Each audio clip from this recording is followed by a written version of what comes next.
So, we know that sterilization process or operation, this is highly energy intensive process. Temperature and time of sterilization, these two depends on the kinetics of the temperature inactivation of the cells. This will decide how successful the sterilization operation will be. So, there are two kinds of sterilizers in use, batch sterilizers and continuous sterilizers. So, in order to find the profile for sterilization, the temperature time profile, we first need to understand the kinetics of death of the microorganisms to determine the time required for sterilization. Now, heat is generally used to kill the contaminants or to sterile the medium. Destruction of microorganism by heat means loss of viability of these microorganisms and spores even. So, the thermal death of microorganisms is assumed to follow first order kinetics.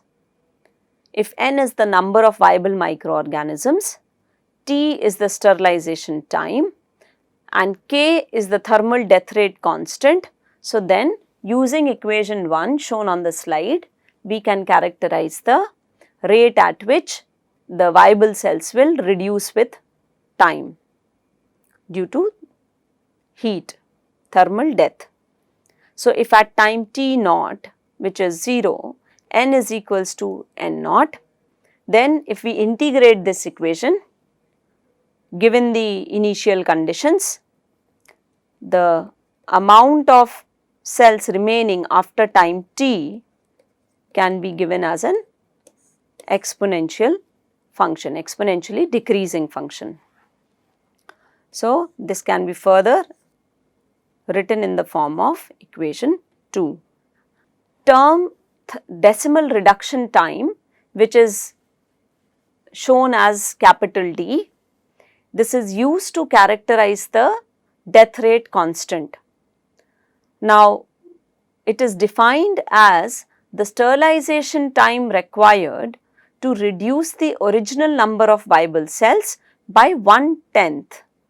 So, in the previous equation 2, the condition is that n should become n naught by 10.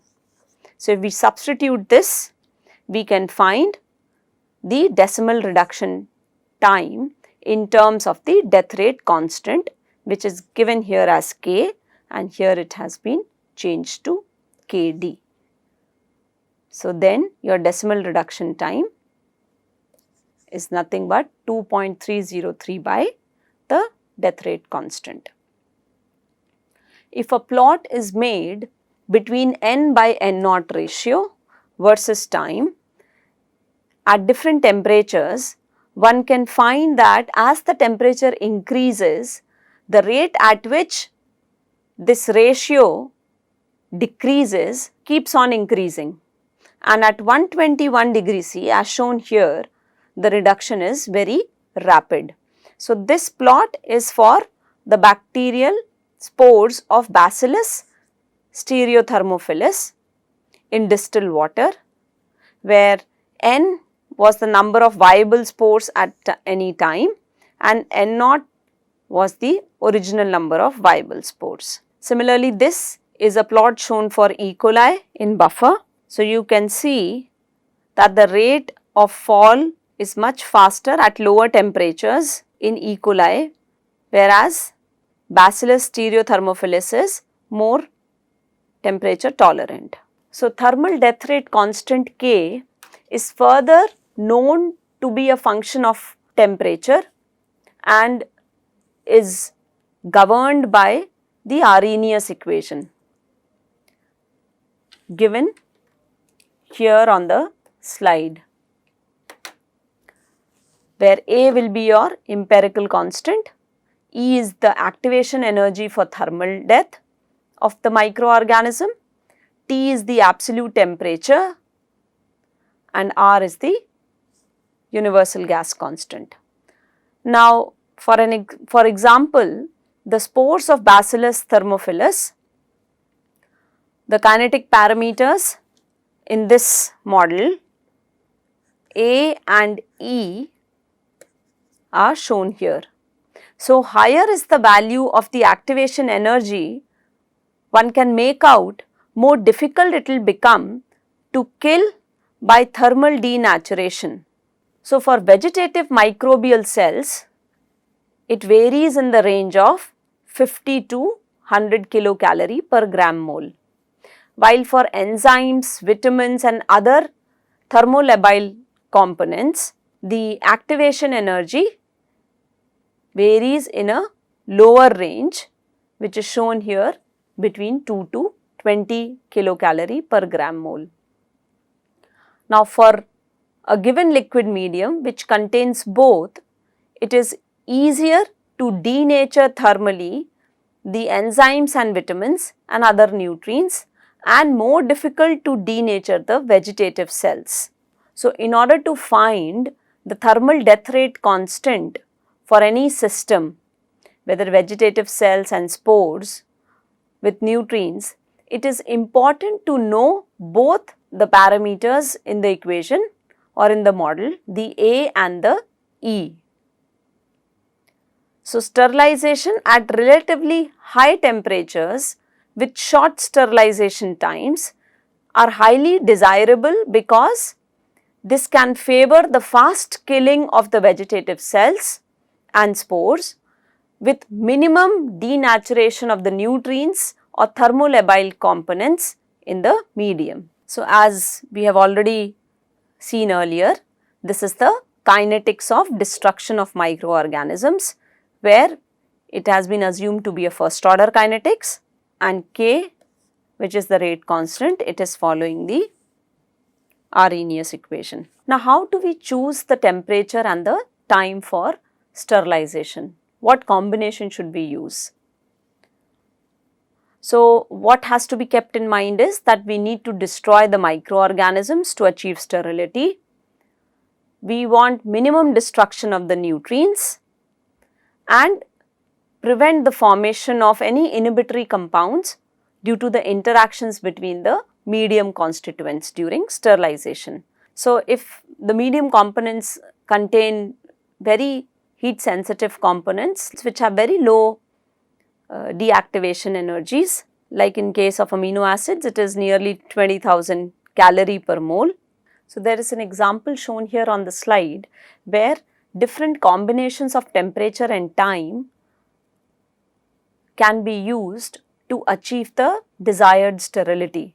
Here, the reduction or the sterility desired, the fraction is equal to 10 to the power of minus 16 in Bacillus stereothermophilus, and the media is said to have a heat labile component which is thymine, where the deactivation energy is 22,000 calorie per mole, while for the bacterial spore it is 67,700 calorie per mole.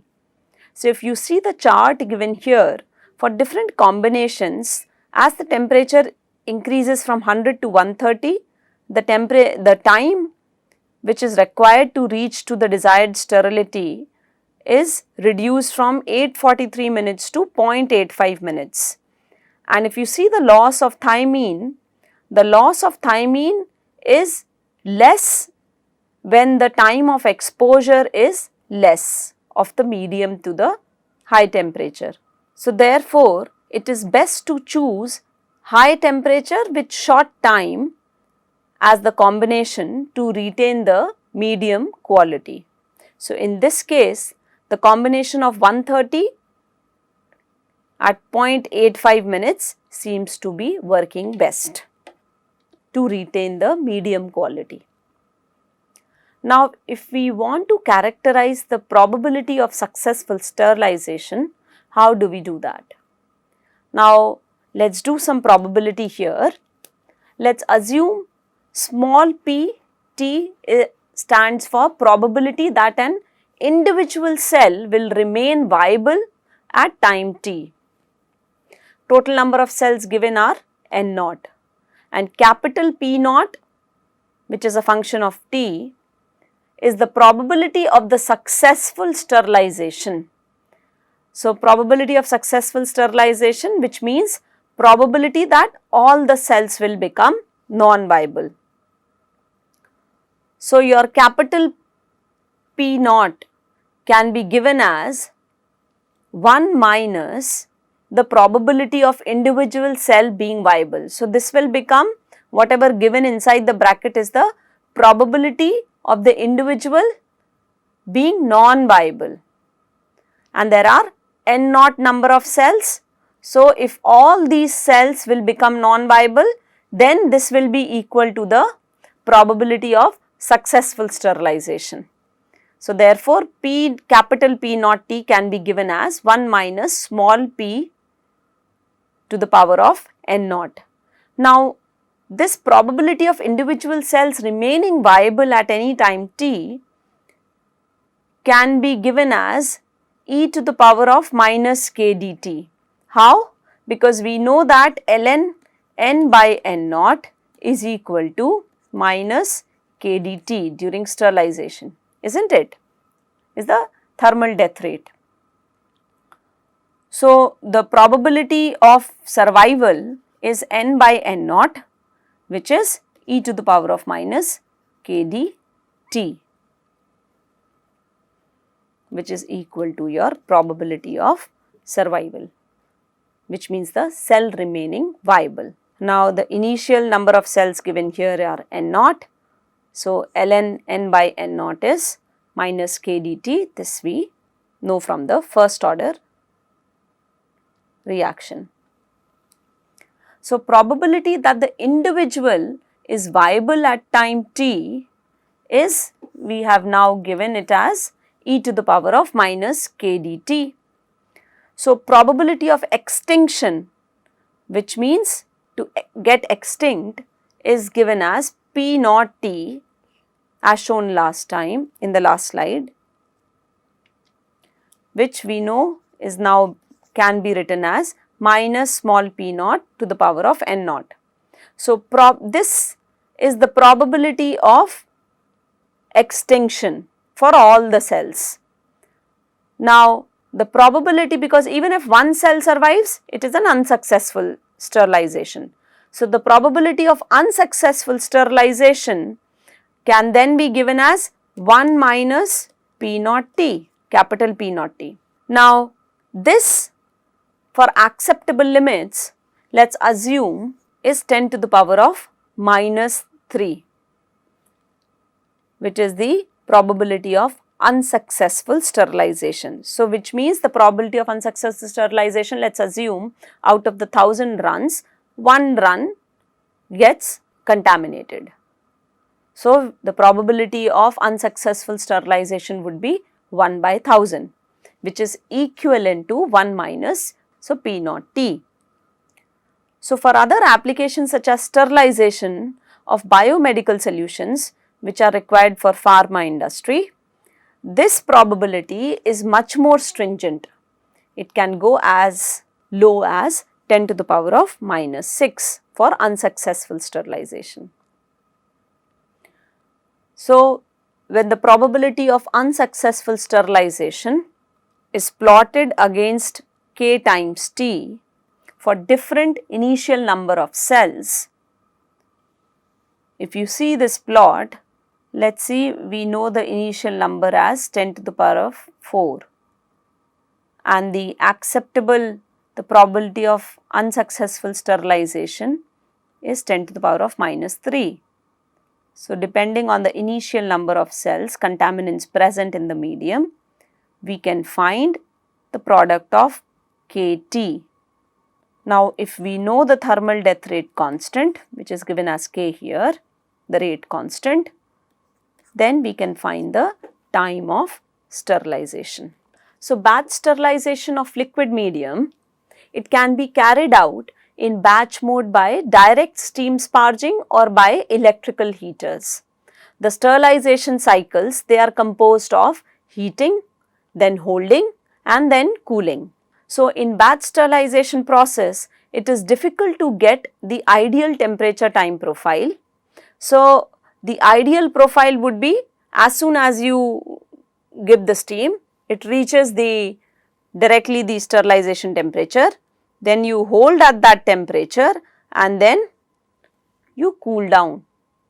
So, there is no time spent in heating and cooling, but actually it takes time for the temperature to reach to the sterilization temperature and then further to cool down from the sterilization temperature to become normal. Now, the cells are getting destroyed not only during this holding period, but also during this heating and cooling down period. So, if we want to reach the desired sterility level at the end of the cooling period, so we must take into account the destruction in the cooling as well as the heating period.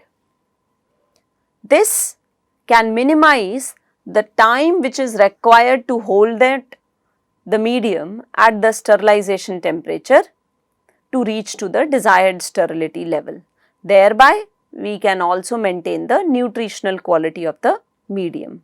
So, if suppose the initial number of cells present in the medium was N0 and at time t the number of cells remaining were N during the sterilization, then we know by the first rate of thermal death rate equation, we can have ln N0 by N as k dt, and k can further be substituted by the Arrhenius equation as shown in this equation 1. So, rather than writing ln N by N0, the denominator has been brought up and the negative sign has been removed. So, the ratio of N0 by N here is called as the inactivation factor, and this ratio N by N0 is nothing but the survival factor. So, for sterilization, we take into account the inactivation factor, which is N0 by N, del factor, which is ln N0 by N.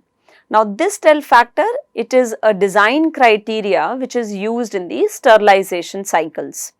It is a parameter which encompasses the contamination level of the medium to be sterilized, which is the initial number of cells, and the desired sterility level N, which means how many minimum number of cells are required after sterilization or are acceptable after sterilization. So, it specifies the level of sterilization required for a liquid nutrient medium. During batch sterilization, there are 3 periods of sterilization. As we have seen in the plot, there is a period of heating of the liquid medium. So, there is a period of heating, period of holding which is at constant temperature,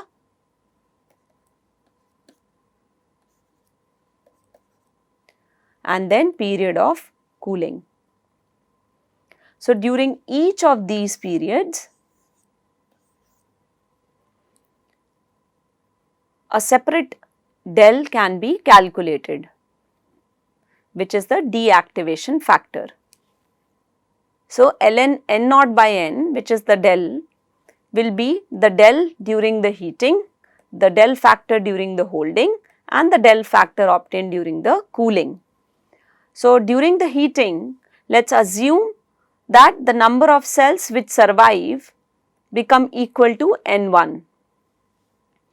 After the holding process, the number of cells remaining become N2, and after cooling down, the number of cells remain N finally. So, the time during the heating is the T1 time, the time for holding is between T1 and T2, this is T1, T2.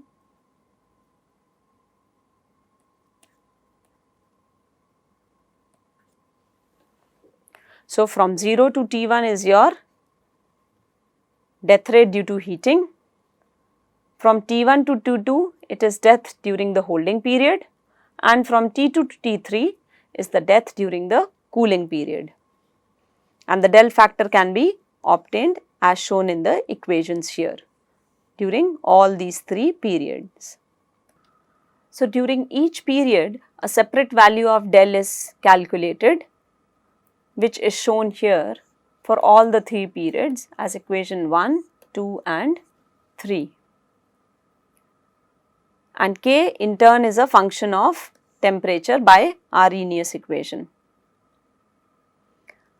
So, this slide gives you how the temperature profile changes with time with different types of heating processes or different type of batch sterilization processes, where if you use steam sparging then the profile is more hyperbolic shown here, and if it is electrical heating then the profile, the temperature changes as a linear function of time. So, in order to solve this, if K, which is a function of temperature, in turn if we know how temperature profile is changing with time, we can substitute this function in K, which is by Arrhenius equation e to the power of minus E by RT, and this T is in turn a function of time, and then these can be integrated. So, steps which are to be followed include first calculating the total sterilization criteria depending on the initial number of cells or contaminants and the final number of cells which are allowed to survive. Measure temperature or acceptable. Measure temperature versus time profile during the heating, holding and the cooling cycle of temperature. So, you see how the temperature profile is changing with time. If experimental measurements are not feasible, then use empirical relationships or theoretical equations which can be used to determine the temperature profiles with time during the heating and the cooling period. Then you make a plot of K as a function of time. Integrate the area under the K versus time curve for heating and cooling period, which is K dt for the given time of heating or cooling period. And then the holding time can be calculated as shown here. So, del holding